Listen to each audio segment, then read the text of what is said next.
자지마! 힘내자!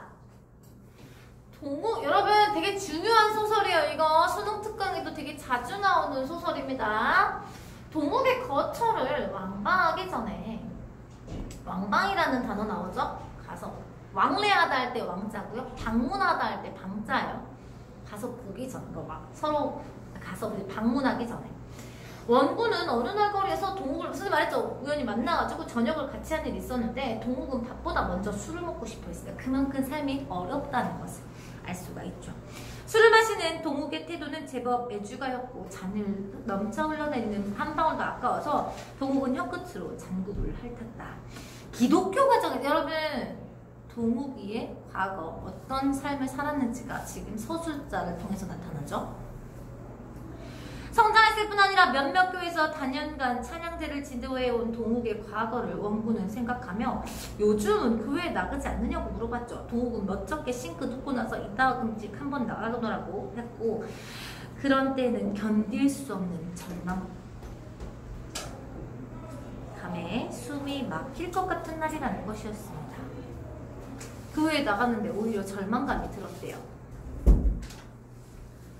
그동안 무얼 하며 지냈냐는 원구의 물음에 동욱은 끼고 온 보자기를 끄르고 스크랩북을 펴고 있는 것이었습니다. 그림 그리면서 살고 있잖아요. 그쵸? 초상화 그리면서 몇 장 벌컥벌컥 뒤지는데 보니 그렇게까지 조심스럽게 안 해도 돼요. 네. 아, 네. 여기 와서 인사할래요? 아니요. 지각했으니까. 여러분 이제 동영상이 유튜브 같은 데 올라가면 학생이 좀 나오면 조회수가 막 올라가더라고요. 너네 친구들이 보나봐요. 놀리고 싶어가지고 보나봐.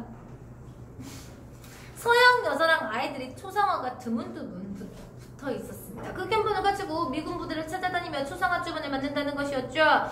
대학에서 영문과를 전공한 것이 여러분 지금 과거 동욱의 행정을 이렇게 얘기를 해주고 있는 거죠. 아주 헛된 일을 안 했다고 하며 동욱은 닝글닝글 웃었습니다. 여러분 이게 진짜 즐거워서 웃는 건 아니에요. 얘가 그림 그리는 일을 하고 싶었었겠어요? 미군들한테 돌아다니면서? 아닙니다. 이거 자조적인 쓰는 숨이라고 보시는 게 맞겠죠? 이해되십니까? 그래서 3번에 2번까지 동그라미를 칠 수가 있습니다. 동욱의 닝글닝글한 웃음을 원구는 이전부터 몹시 꺼렸다. 상대방을 조롱하는 것 같은 그러면서도 자조적이고 어쩐지 친밀감조차 느껴지는 닝글닝글한 웃음은 원구에게 어떤 운명적인 중압을 암시하며 건들 수 없이 마음이 무거워지는 것이었습니다. 대체 그림은 누가 그리냐니까 지금 여동생 동욱이와 둘이 지내는데 동욱은 어려서부터 그림을 좋아하더니 초상화를 곧잘 그린다는 것이었습니다. 결국에는 사진 같은 걸 가지고 와서 혹은 동욱이를 데려가서 그림을 그리고 있나봐요. 동욱에게 재촉을 받고 방 안에 들어서는 원구를 동욱은 반항 말했죠. 동욱은 여러분 다리가 불편해서요. 다른 사람들에게 굉장히 약간 벽을 쌓아놓고 사는 사람이에요. 그래서 처음에 경계를 막 합니다. 물론 일어서거나 옮겨 앉으려고도 하지 않았습니다. 비 오는 날인데다가 창문까지 거적대기로 가려서 방안은 굴속같이 침침했습니다. 다담이 8장 깔리는 방은 작다는 뜻이에요. 작다는 뜻. 다담이가 한 장에 한 이만큼 할 거예요. 8장이면 뻔하죠? 얼마나 작은지. 다다미 위에다 시멘트 종이로 장판 바른 듯한 것이었다. 한켠 천장에서 쉴 새 없이 빗물이 떨어져 여러분 방의 모습이 나타나죠. 굉장히 암울하고 우울하고 그쵸? 느껴지시죠? 빗물이 떨어지는 자리에 바게스가 놓여 있었다. 촐랑촐랑 또르륵 촐락 음성 상징어 사용하고 있네요. 빗물은 이와 같이 연속적인 음향을 남기며 바게스 안에가 떨어지는 것이었다. 무덤 속과 같은 이 방의 어두움을 조금이라도 구해주는 것이 그래도 빗물 소리뿐이었다. 그러나 빗물 소리마저 바게스에 차츰 물이 늘어갈수록 우울한 음향으로 변해가는 것이었다. 여러분 이게 어떻게 객관적입니까? 내가 우울하다고 느끼는 건데 주관적이죠. 이해되시죠? 3번이 틀린 이유 객관적이라는 단어가 있기 때문입니다. 됐습니까? 좋습니다. 동욱은 별로 원구와 동욱을 인사시키거나 소개하지 않았습니다.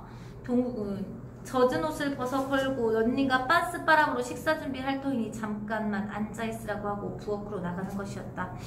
부엌이라야 따로 있는 것이 아니라 비어있는 옆방이었다. 다다미는 걷어서 한 구석에다가 기대어 놓아 장판뿐인 실내 여기저기 빗물이 오줌팔처럼 쏟아졌다. 거기에는 치사도구가 너저분하니 걸려있는 것이었다. 여러분 잘 생각해봐요. 얘네 집이 아니에요. 그러니까 집주인이 따로 있어요. 비가 이렇게 오면 고칠만도 하잖아요. 집 상태가 이러면. 근데 지금 동욱이가 이런 것을 할 수 있을 만큼의 정신 상태가 안 돼요. 이해되십니까? 굉장히 전체적으로 피폐해져 있는 상황인 거예요. 그러는 동안 원구는 벼랑과 엉덩이가 척척해 들어옴을 의식했고요. 바켓스에 빗물이 넘쳐서 옆에 앉아있는 원구의 자리에 흘러내린 것이었습니다. 원구는 젖은 양복바지 엉덩이를 만지며 일어섰어. 그제서야 동욱도 바켓스에 물이 넘치는 줄 안 모양. 그러나 동욱은 직접 일어나서 손을 치료하지도 않았습니다. 다리가 불편해요. 그걸 보여주고 싶지 않은 거죠. 앉은 채 부엌조에 오빠 물 넘어 했을 뿐. 그러니까 이제 동욱이가 부담스러워서 도망치죠. 전쟁이 얼마나 인간성을 해치는지를 보여주고 싶은 거예요. 동욱은 사이먼 반전역에 들어오면 이현아! 네가 좀 치지 못해? 하고 목에 핏대를 세웠다. 그러자 자기가 나서기 저러한 기회로 생각한 원구는 내다 버리지 하고 손으로 바켓을 들려. 그러나 한 걸음도 미쳐 바로 옮겨놓을 사이 없이 바켓은 철그렁하는 소리와 함께 함께 한 옆이 떨어지며 물이 쩌르르 쏟아졌다. 손잡이의 한쪽 끝 갈고리가 고리구멍에서 벗겨진 것. 순간 방바닥은 물바다가 되고 말았고 여지껏 꼼짝없이 앉아있던 동욱도 그제서만큼 일어나 한 걸음 비켜서는 것이었어요. 그 순간 동욱의 동작이 예사롭지가 않았습니다. 원구 왜 안 일어났었는지 지금 나옵니다. 거의 불구 상태거든요. 원구에게 또 하나의 우울감을 줍니다. 원피스 밑으로 드러난 동욱의 왼쪽 다리가 어린애의 손목같이 가늘고 얄락이기 때문입니다. 소아마비를 앓았다고 했죠. 그러한 다리를 옮겨 디디는 순간 동욱의 전신은 한쪽으로 쓰러질 듯 기울어지는 것이었다. 동욱은 다시 한번 그 가늘고 짧은 다리를 옮겨는 일 없이 젖지 않는 구석자리에서 재빨리 주저앉아버리고 말았습니다. 그리고 희다못해 파랗게 질린 얼굴에 독이 오른 눈초리로 원구를 잡아먹을 듯이 쏟아부었습니다. 치부를 들킨 것에 대한 부끄러움이기도 하고요. 자기의 치부를 드러내게 한 원구에 대한 원망 같은 것들도 있었겠죠. 동욱이 시선을 피하여 탕류의 대하 가운데 떠있는 것 같은 공포에 몸을 떠며 원구는 마지막 기력을 다해서 허위적거리듯 두 발로 물괴한 방바닥을 절벅거려 보는 것이었다. 얼마나 우울합니까? 느껴지시죠? 자, 1번 미끄러에 대한 설명으로 가장 적절한 거 긴 문장 사용한다 했습니다. 1번 아웃. 1번 아웃. 시간의 흐름에 따라 인물의 갈등이 지금 제시되고 있진 않습니다. 지금 원구랑 동욱이가 갈등을 하고 있는 건 아니죠. 의식의 흐름 기법 사용하지 않습니다. 특정 인물 누구 원구의 눈을 통해서 인물의 분위기를 묘사하는 데 치중하고 있습니다. 정답은 4번이 되겠고요. 객관적인 시선 아닙니다. 감정을 솔직하게 드러내고 있는 거 느껴지시죠? 굉장히 주관적입니다. 2번 해결해봅시다. 보기를 바탕으로 윗글을 감상할 때 적절하지 않은 거. 송참산 전쟁이라는 극한 상황이 가져다준 절망적인 삶과 허무의식을 보여주는 작가입니다. 그래서 그의 작품엔 되게 외부의 소통이 단절되어 있는 소외된 삶을 살아가는 인물과 육체적, 정신적 불구인 인물들의 비극적인 모습이 보여지는데요. 동남의 비정치는 삶 맞네요. 1번 맞죠? 전쟁 때문입니다. 작가는 동욱이 무기력한 삶을 통해서 허무의식 드러냈고요. 외부와 단절된 소외된 삶을 살고 있는 동욱은요, 정신적인 불구자라고 볼 수 있습니다. 어두운 밤과 쓰러져가는 목조건물 동욱남매의 비참한 삶을 맞네요. 동욱남매에 대한 원구의 연민은 인간을 통한 절망. 여러분 극복 못합니다. 극복 못해요. 알았죠? 어떻게 끝난다 했어? 사라져요. 그러면서 죄책감을 가지고 있는 소리 어떻게 합니까 얘? 끝 안 나왔잖아요.는 첫 분단 각을 보면 알 수 있죠. 각에서 회상한다고 했잖아요. 그쵸? 무거워진다. 감당할 수 없게 언제나 비에 젖어있는 인생들이었다라고 이야기를 한 거 보니까 이게 회복됐다라고 볼 수는 없다는 거죠. 이해되셨습니까? 이해되시죠? 이런 힌트들을 가지고 하시는 겁니다. 정답 나왔네요. 아이 잔머리.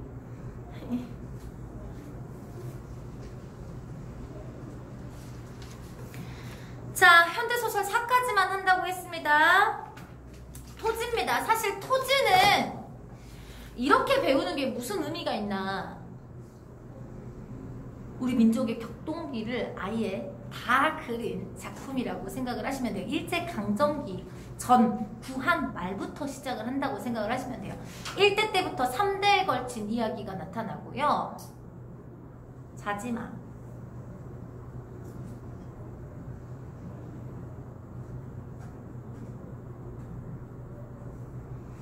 서희라는 사람이 이제 주인공으로 나타나요. 서희라는 사람이 아주 어릴 때부터 시작을 합니다. 되게 부자였어요. 근데 엄마가 일찍 돌아가시던가 아버지가 좀 병환이 있으신데 되게 딱딱하신, 이제 애정을 느끼지 못하지 딱딱한 사람이에요. 그리고 그 노블리스 오블리제를 좀 해서 주변에 이제 가난한 사람들이나 이런 사람들이 먹을 것을 많이 나눠주는 그런 집입니다. 지주 같은 느낌의 집이죠.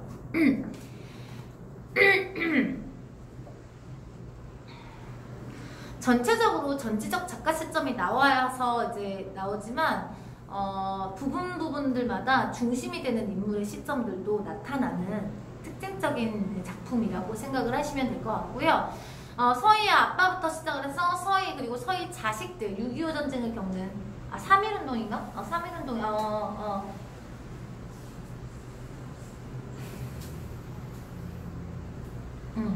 미안해요. 6.25 전쟁이 아니라 해방까지네요. 해방까지 6.25 전쟁 나왔던 것 같은데 해방까지. 이제 해방까지가 나타나는 이제 굉장히 긴 내용이에요. 그러니까 이런 작품들은 일부분에서 나오는 이제 서술상의 특징이라든가 아니면 뭐 분위기라든가 아니면 대화 방법이라든가 이런 것들에 중심적으로 문제가 나올 거라고 생각을 하셔야 될 것 같고요. 힘들어. 자, 서술상의 특징 나오네요. 전지적 작가 시점이지만 다수의 인물들이 서술자가 돼서 작품이 전개가 됩니다. 주로 현재형 어미를 사용해요. 여러분 현재형 어미 사용하면 무슨 성 준다고? 현장감. 그죠? 현장감을 줍니다. 이거 한두 번 해본 거 아니잖아요. 그쵸? 한두 번 해본 거 아니고요. 섬세한 묘사가 나타나요. 그러니까 배경 묘사라든가 그때 상황 분위기 묘사 같은 것들이 나타나서요. 그때 분위기를 제시를 해주는 역할을 해주고요. 그 다음에 이거 보시면요. 리을 보실게요. 니은이랑 날인가 보다. 기어 끝에 있을 것이다. 리을에 잊을만 했을 것이다. 보이세요 여러분? 무슨 어미예요? 추측형 어미를 사용하고 있죠? 그치? 그래서 전지적 작가 시점인데 왜 추측하고 있어? 얘가 등장인물인 것처럼 보이게 하려고 이런 효과를 준 겁니다. 그래서 추측형 어미를 통해서 이거 추측 어법이라고 돼 있네요. 답에는. 근데 추측형 어미도 상관없어요. 추측형 어미를 통해 혹은 추측 어법을 통해 여러분 아무거나 적어주시면 되겠고요. 서술자가 등장인물인 것처럼 서사를 전개하고 있다. 1897년 한가위. 이제 구한말이죠 이제. 네. 아직 서희 아버지 안 죽었을 때. 서희 아버지 안 죽었. 여러분 물론 이제 서희 아버지가 돌아가시기 전에 작은 아버지인가 외삼촌이가 한 6촌인가 되는 사람이 와가지고 아버지가 죽으면 서희가 이거 물려받잖아요. 이 어린 아이가. 그럼 자기가 속여서 떼먹기가 딱 좋죠. 그래서 그거를 노리고 와요. 그것도 나오거든요. 까치들이 울타리한 감나무에 와서 아침 인사를 하기도 전에 무쇠곳에 댕기 꼬리를 느린 아이들은 송편을 입에 물고 마을길에 쏟아내며 기뻐 날뛴다. 현재 영험이 사용됐네요.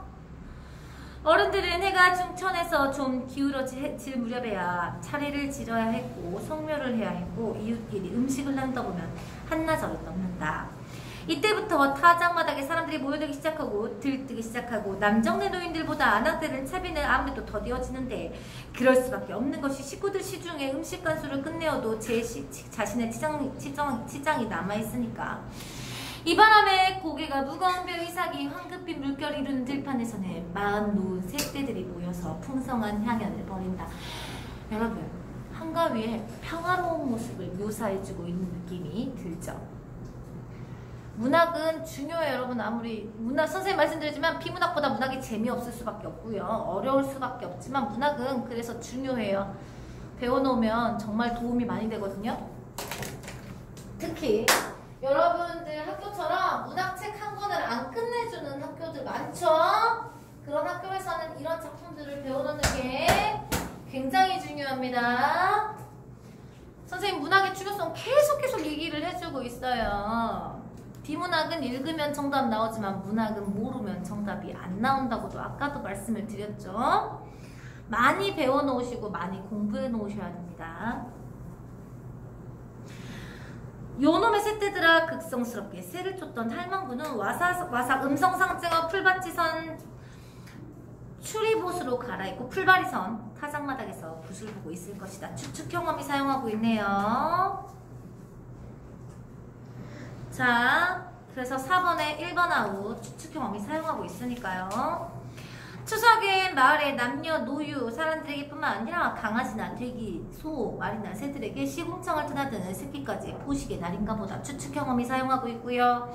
빠른 장단의 깨거리 소리, 느린 장단의 둔중한 여음으로 울려 퍼지는 징소리, 타작마당과 거리가 먼 채차바닥 사랑에서 흐느낌과 같은 슬프게 들려온다. 추측 경험이 안 썼죠. 4번의 정답이 3번인 것을 우리는 바로 알 수가 있겠네요. 됐습니까? 됐어요. 좋습니다. 농부들 여러 배 바깥에서 들리는 저 흥겨운 소리가 채차반대에서는 흐느낌같이 슬프게 들려온다는 것을 복선의 역할을 해주는 겁니다.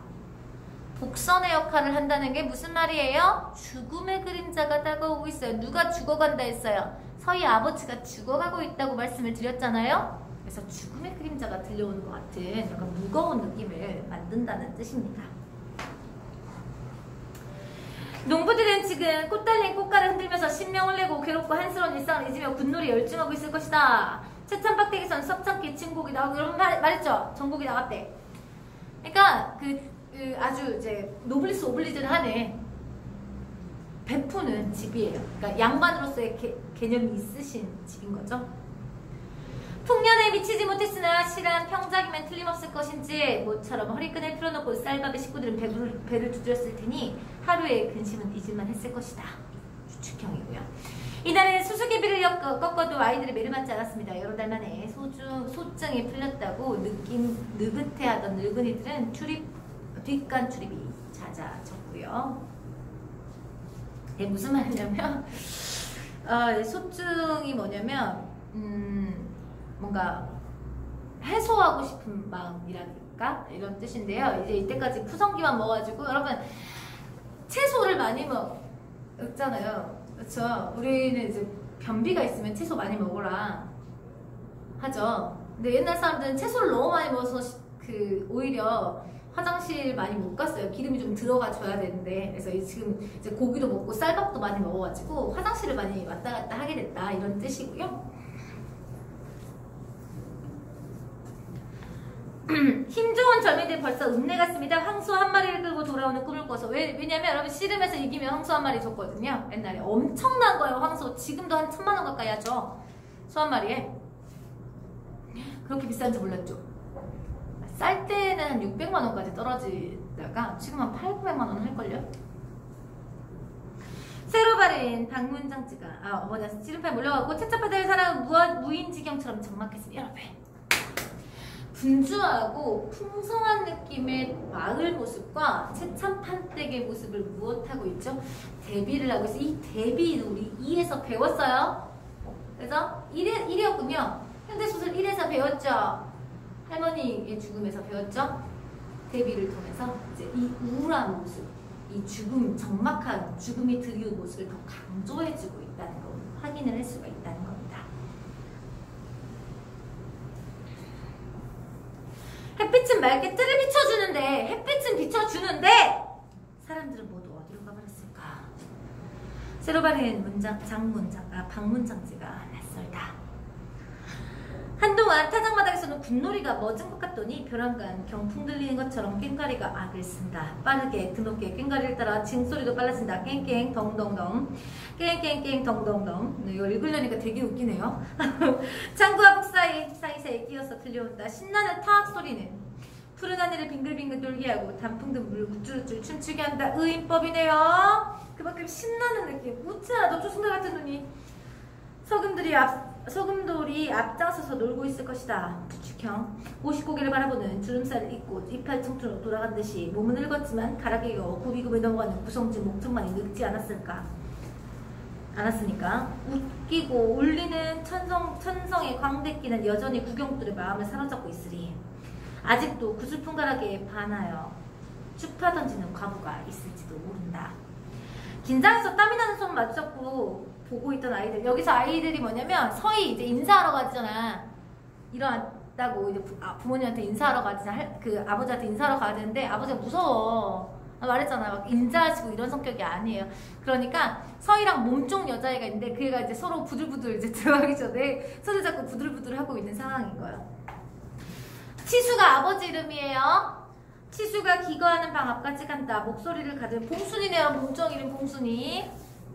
나으리마니 애기씨께서 문안 오셨습니다. 마님께서 문안 드리러 하시 오셨습니다. 몇 번이나 입속으로 불려보았던지 줄줄 외는 듯이 여기 긴장해서 실수할까봐 외워서 온 거예요. 아직 어린 아이들이니까 방에서 같은 기침 소리가 났습니다. 아파요. 들어오너라 음산하게 울렸다. 신돌 위에 작은 신발을 나란히 벗어놓고 서희는 마루로 올라간다. 서희의 얼굴은 헬쓱해져 있었어요. 봉순이 열어주는 방문에서 서희가 방 안으로 들어갔을 때 방금 일어나 마주했는지 치수는 서한 앞에 앉아 있었고요. 책이요. 아랫모에 깔아놓은 이부자리 반쯤 거쳐 있었으며 벼룩집에 벼루랑 면적 붓두루마기는 먼지가 쌓여있어. 그러니까 몸이 안 좋아서 글을 쓸 수 없을 만큼 지금 몸 상태가 심각하다는 것을 보여주기 위한 배경 묘사라고 생각하시면 되겠습니다. 됐습니까? 문갑 위에 상감청자 향로와 아무렇게나 쌓아올린 서책 위로 먼지는 무역. 여러분 이때 당시 때 책 굉장히 비쌌고요. 청자가 있었다는 것을 통해서 이 집은 만만치 않게 부자라는 것을 확인할 수가 있네요. 바깥 날씨가 차냐 길게 찢어진 눈이 서희를 의시하였습니다. 서희는 그 말이 귀에 닿지도 않았어요. 긴장해가지고 외운 말만 하는 거예요. 긴장해서 이 말이 들리지도 않았어. 붉은 치마를 활짝 펴면서 나부시 요즘에는 아버님 병원에 차도가 있으신지 문안드리옵니다. 외워서 온 거야. 바깥 날씨가 차냐 그랬는데 문안드립니다. 그러고 한 거야. 긴장해가지고. 봉순이가 그랬던 것처럼 목청을 가다듬고 외눈투에 어경없는 소리를 질렀다. 괜찮다. 서희도 밥 잘 먹고 감기는 안 들었느냐? 갈기갈기 갈라진 여러 개의 쇠가 서로 부딪혀나는 것 같은 목소리는 여전히 은산했다. 아프시니까요. 그는 서희의 공포심을 충분히 알고 있는 것 같았다. 그러면서도 그것을 풀어주려는 노력이 없고 싸늘하고 비정한 눈이 서희를 응시하고 있었어. 그러니까 다정한 성격의 아버지는 아니었던 거죠. 자, 정우야 1번의 정답 몇 번일까요? 몇 번? 왜? 그치, 엄청난 배경 묘사가 나타나고 있죠. 사건 전개가 빨라요, 느려요? 느리죠. 배경 묘사를 하고 있다는 건 그만큼 느리다는 뜻이에요. 문장도 길죠? 그쵸? 만연체가 사용된 것을 보고 문장이 이게 지금 되게 천천히 나가고 있구나 라는 것을 확인할 수가 있습니다. 정답은 4번입니다. 2번 타작마당과 태탑박 때 선생님이 아까 말씀드렸잖아요. 대비가 되고 있다고. 풍성한 한가위의 모습과 대비를 이루고 있어요. 그러면 우리 민환씨 이거 몇 번일까요?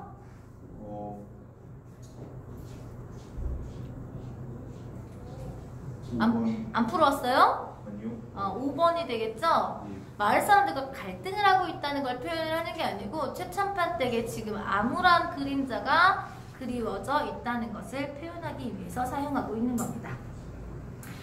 A에 대한 반응으로 가장 적절한 거 너무 쉽네요. 1번이죠. 매우 긴장하고 있는 모습 느껴집니다. 4번은 아까 전에 했고요. 여러분 15분이나 남았는데요. 오를 할까요? 안 돼? 안 돼? 그렇게까지 이제 고개를 절레절레 할 거야? 오늘 우리 옷은 목표는 4까지였으니까 4까지 하고요. 다시 말씀드리지만 다음 시간에는 화법작문 안 하고요. 그냥 소설 이어서 할게요. 목요일날. 현대소설 6까지만 할 리가 없겠죠. 다음 시간에 쌤 고전소설도 들어가겠죠? 고전소설에서는 선생님이 몇 가지를 설명을 간단하게 더 하고 가야 될 거 있긴 하지만 하루에 4강 정도 나갈 수 있다라고 생각을 하시면 아마 현대 고전소설 2까지만 나가지 않을까. 그래서 여러분에게 어차피 오늘 내일이랑 내일 모레밖에 내일 모레 바로 수업이니까 숙제를 많이 안 내드리고 고전소설 2까지만 너무 감사하죠? 고전소설 2까지만 숙제를 내드리도록 하겠습니다. 여러분 틀린 개수 적어야 되니까 여러분 1부터 6까지 선생님 현대소설 1부터 6까지 숙제 해줬나요? 총 몇 문제죠? 총 문제랑 틀린 개수 적어 생각해 보세요 여러분. 고생하셨네요.